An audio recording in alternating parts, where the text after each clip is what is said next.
बढ़कर के पहुंच गया है। इस समय देखें तो 63 रन बिना किसी नुकसान के Ruturaj Gaikwad non striker end पर हैं और 10 गेंदों में 15 रन बना करके वो बल्लेबाजी कर रहे हैं।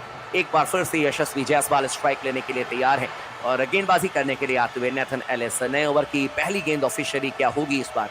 ऑफ स्टंप पर गेंद थी और इस गेंद को लॉफ्ट करना चाहते थे जायसवाल, लेकिन बैट और बॉल में कोई कनेक्शन हुआ नहीं। इसमें 3 रन खर्च किए, जबकि बाकी गेंदबाजों के रन रेट देखेंगे तो खासे महंगे रहे। इस समय करंट रन रेट भारतीय टीम का 12.19 का है। बहरहाल अगली गेंद करने के लिए आते हुए नेथन एलिस की गेंद ऑफ स्टंप से बाहर गेंद थी, कट कर दिया गेंद को। गेंद जा रही है डीप कवर के क्षेत्र में, सीमा रेखा के बाहर 4 रनों के लिए। खराब गेंद और उसका पूरा फायदा उठाया था बल्लेबाज ऋतुराज गायकवाड़ के पार्टनर जायसवाल ने। बाएं हाथ का ये बल्लेबाज और गेंद गई है सीधे डीप पॉइंट के क्षेत्र में, सीमा रेखा के बाहर 4 रनों के लिए।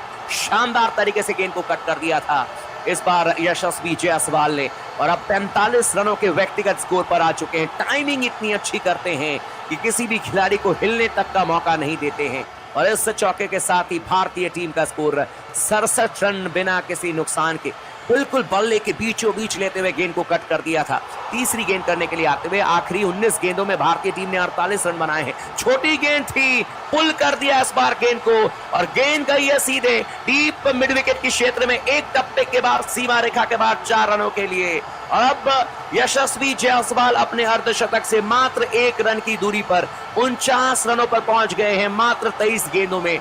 छोटी गेंद थी और उसका पूरा फायदा उठाया यशस्वी जायसवाल ने। नेथन एलिस की इस गेंद को भेज दिया था डीप मिड विकेट के क्षेत्र में, सीमा रेखा के बाहर 4 रनों के लिए और इस चौके के साथ ही स्कोर बढ़कर पहुंच जाएगा 67 रन। अब 71 रन भारतीय टीम का बिना किसी नुकसान के।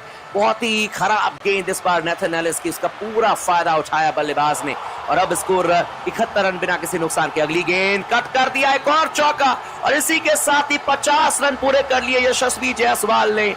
24 गेंदों में 53 रनों की पारी यशस्वी जायसवाल के द्वारा।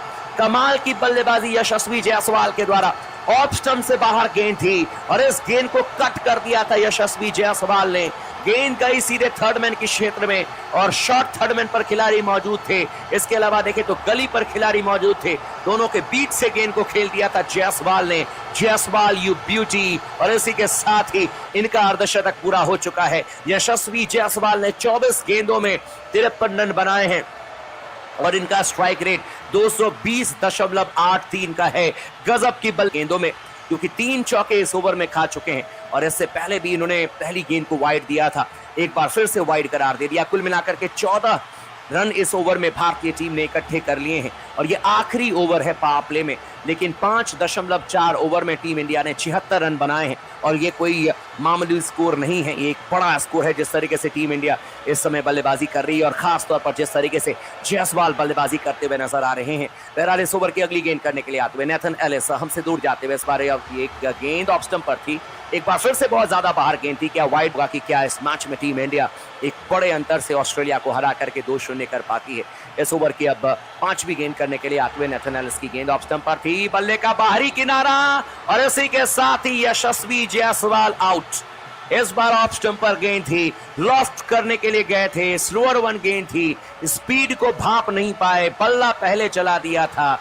बल्ले का बाहरी किनारा लेकर के गेंद जो है वो शॉर्ट थर्ड मैन पर चली गई। खिलाड़ी मौजूद थे, उन्होंने कोई गलती नहीं की और इसी के साथ ही 25 गेंदों में 53 रनों की मैराथन इनिंग खेलने के बाद में यशस्वी जायसवाल आउट होकर के वापस पवेलियन जाते हुए एडम ज़ैम्पा ने एक शानदार कैच ले लिया शॉर्ट थर्ड मैन के क्षेत्र में और भारतीय टीम का पहला विकेट गिर चुका है। यशस्वी जायसवाल आउट होकर के वापस पवेलियन जाते हुए और टीम इंडिया का स्कोर इस समय 77 रन 1 विकेट के नुकसान पर।